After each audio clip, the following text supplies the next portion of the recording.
Ladies and gentlemen, how y'all doing out there? Happy New Year to you. It's your boy BC back with another video here at BC's Sports Historian channel. Hope y'all are doing well. Today, we're going to get into the first basketball player that we have discussed on this channel. A rangy 6'8" shooter, stretch 3, stretch 4, stretch forward, if you will, from Gonzaga University. We are going to be discussing the story of Adam Morrison.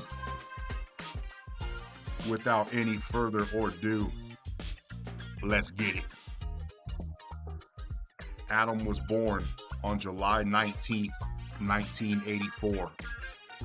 When he was in the 8th grade, he suddenly lost 30 pounds, and while attending a basketball camp at Gonzaga, he felt sick, later saying about his experience at the camp, I quote, "I think I made one shot the whole 3 days.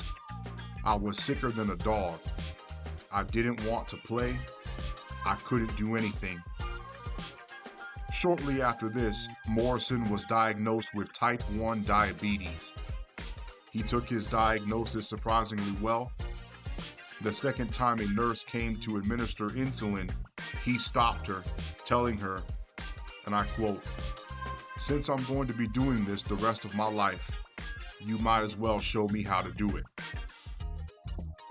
However, his illness did not keep him from becoming a star at Meade Senior High School in Spokane, Washington. In his senior year, he broke single-season and career scoring records in his high school conference and led Meade to the finals of the state tournament.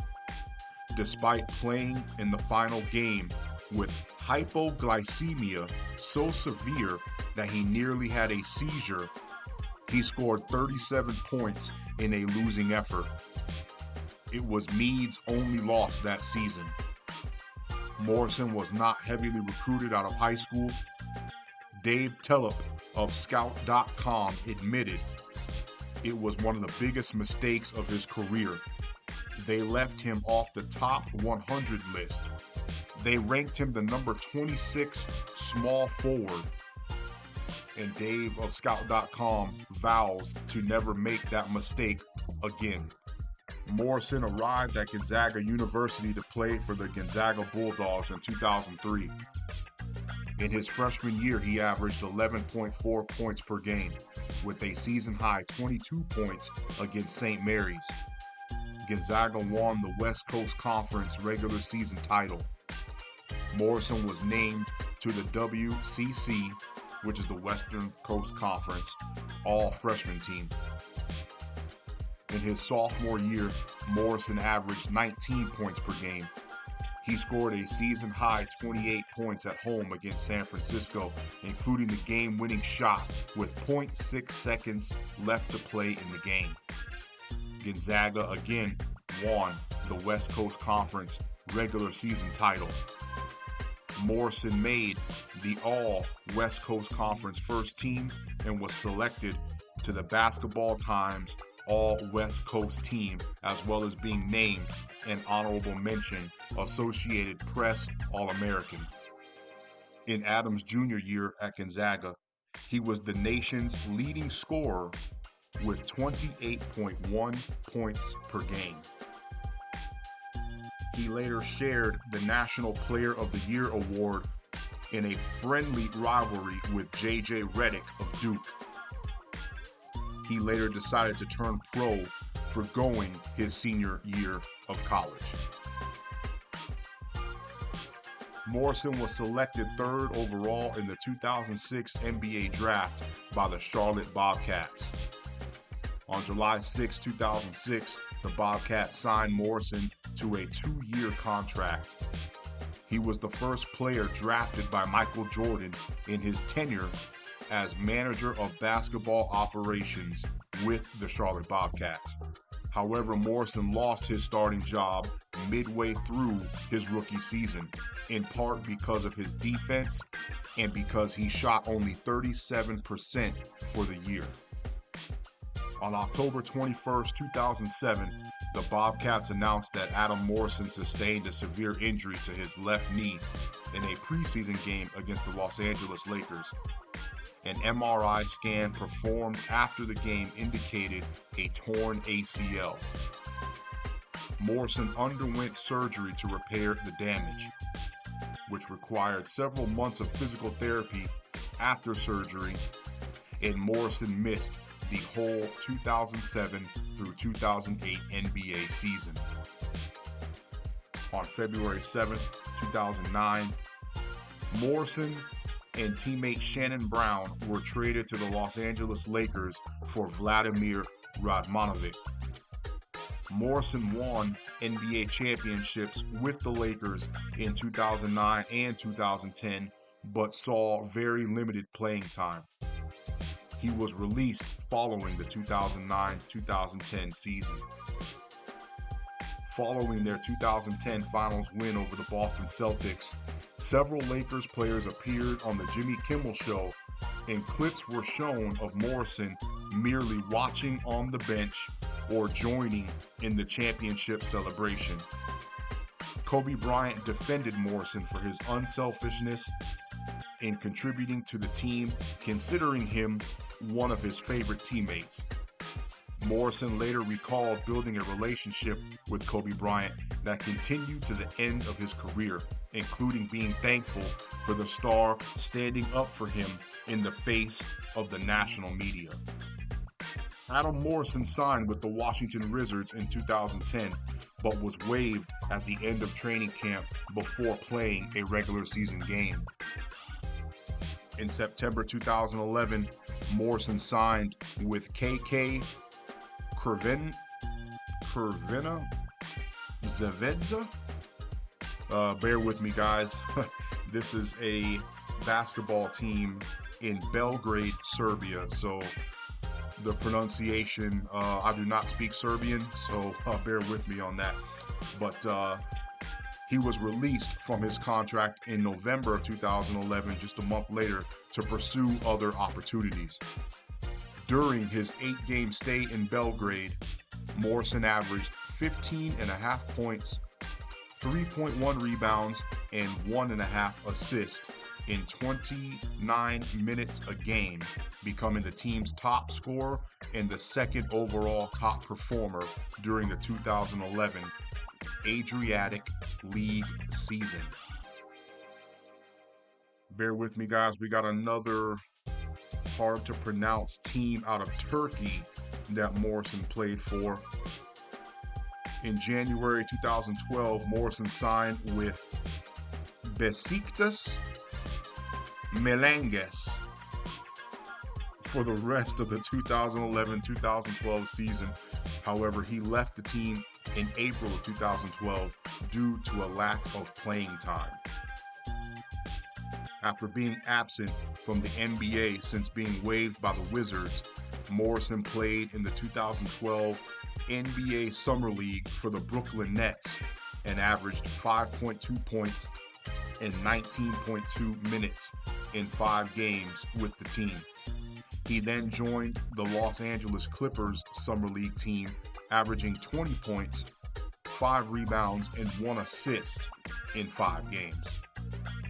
On September 21st, 2012, Morrison signed with the Portland Trail Blazers. He was waived on October 27th, 2012. That seems to be the extent of Adam Morrison's professional playing career. And as most players do, he transitioned into coaching. And we're going to get into that right now. Let go.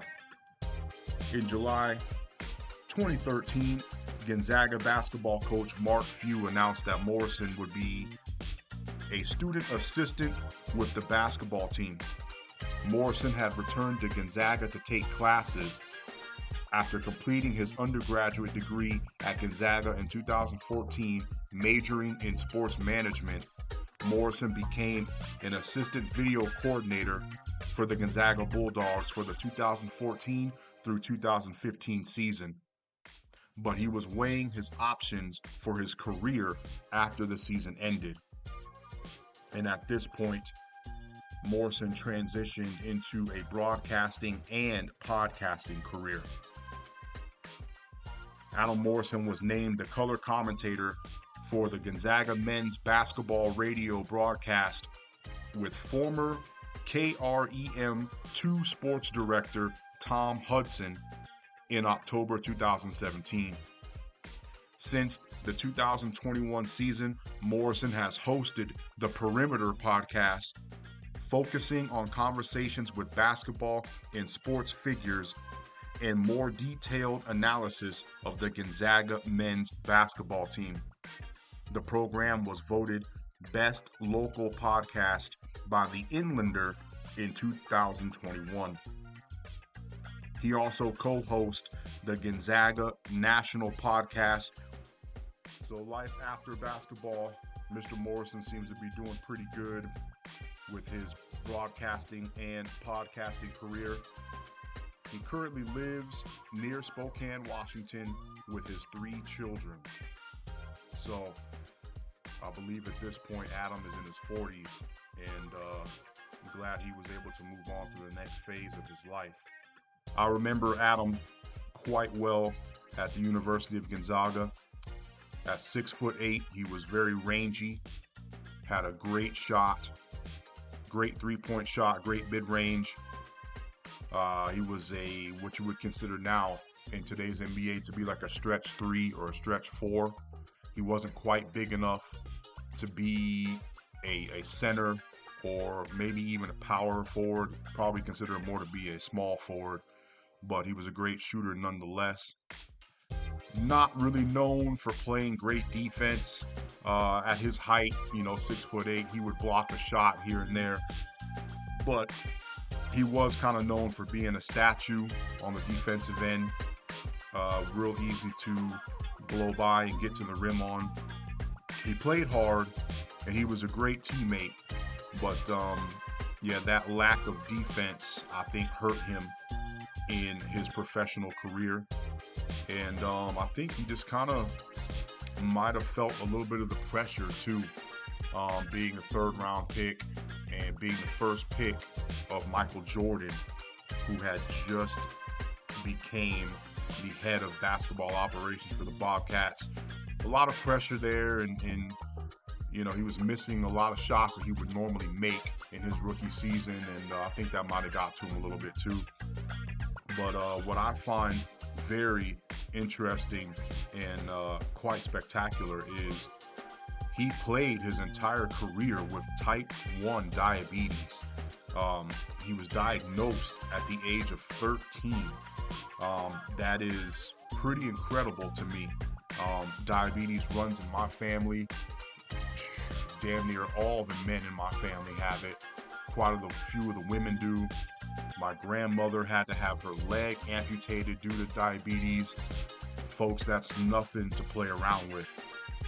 So I think that's pretty remarkable that he was able to play his entire career collegiately, hell, even in high school and professionally, with type 1 diabetes. He's considered to be a role model for children and their families. And during his freshman year at Gonzaga, Sports Illustrated did a 4-page article on him. And on the first day that the issue appeared in retail stores, more than 50 parents of children with diabetes contacted the Gonzaga athletic department asking if Morrison could speak to their children. So I mean, that just that goes to show you. I mean, that's pretty powerful. That's pretty powerful, and I commend him for that. He currently regulates his blood sugar with an insulin pump attached to his abdomen. So, pretty good career for Adam. In college at Gonzaga, hell, his sophomore year, he was averaging 19 points per game. And then that shot all the way up to 28 points per game, almost 30 his senior year. It's pretty easy to see why he left after just 3 years. I remember the little friendly rivalry he had with J.J. Redick. At the time, although I liked Morrison, I thought J.J. was better. I thought his overall game was a little bit better. and a lot of my friends gave me a lot of flack for that. But in the end, I think I proved to be right. JJ ended up having a fairly long career, but JJ was not known for his defense either. They both were very good shooters and could create offensively, but on defense they were pretty big liabilities. JJ worked really hard at defense, and his career kind of started off just like Adam's, where they were benched, not played very often. But JJ worked his ass off, got in a little bit better shape, and started playing defense at a level that allowed him to be on the court more. And not saying that Adam didn't work hard, but things just didn't seem to work out for him the way that they did JJ. So with that being said, there's another one for you guys. Please like and subscribe, and tell me in the comment section below, do you remember Adam Morrison? How do you remember him? Were you a fan of his? Are you a fan of Gonzaga? I know Mark Few has had a great career over there in Spokane with the Gonzaga Bulldogs. So that will wrap up this video. Happy New Year to you guys. Again, please like and subscribe. Drop your comments below, and we will catch you on the next video. Holler at your boy, BC, from BC Sports Historian Channel.